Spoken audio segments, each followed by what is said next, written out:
yung National Commission of Senior Citizen. Please, naririnig nyo?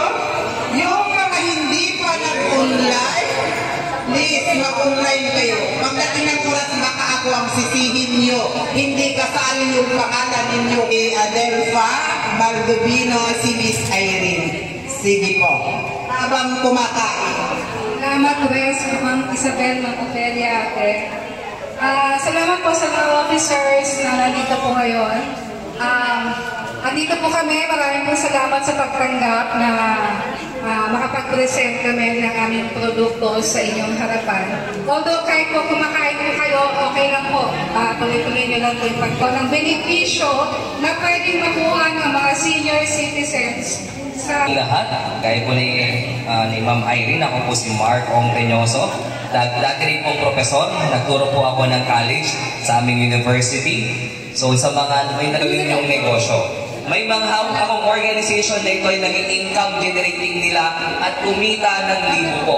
Hindi lang po libo, kumita sila ng 100,000 sa kanilang organisasyon. At may lola rin po ako, kaya malapit ako sa mga senior citizen. Ang lola ko ay 98 years old na po. Pero ngayon, may pinagka-problema, kaya pag kayo ay natulas, isang possible magkaroon ng crack, injury agad. Kaya makinig kayo sa mga anak at mga apo ninyo, huwag matigas ang ulo. Diba? Ang sinabi mo, huwag na. So ngayon po, itong food supplement na ito maganda po sa inyo.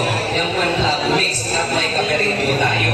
So ito, maganda sa mga senior, lalo pag sumasakit yung mga tuhod. Sino na sumasakit mga tuhod dito?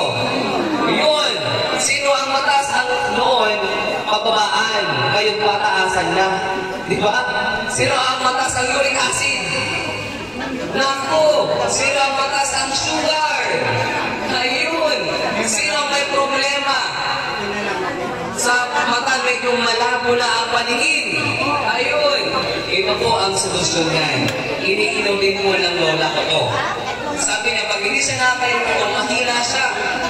Pero pag umiinom nito, malakas daw siya. Yung lola ko niya sabi nun. Pero which is totoo po, marami na kami test. Ibigay kayo ng benepisyo sa mga members sa baba ko, press. May mga benepisyo. Ngayon, sino magaling sa math? Sino ang magaling sa math dito? Mathematician at nakulat ko kasi pag pangit ang mga sulat, okay yung sasagot. Ayun! Kaya buti na lang pangit yung sulat ko. So, ayan, 150. Dito po, i-compute po muna natin dito. So pag 150 members, pag bibili ng isang bottle ang bawat member, may kita kang 166 pesos.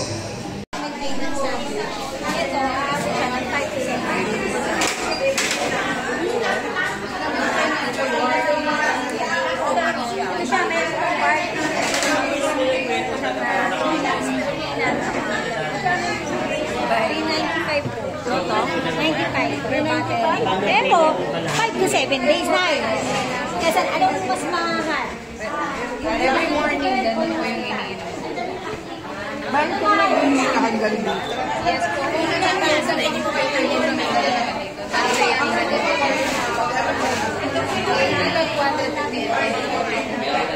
natatawasan kayo, pwede nyo ilagyan na ganito.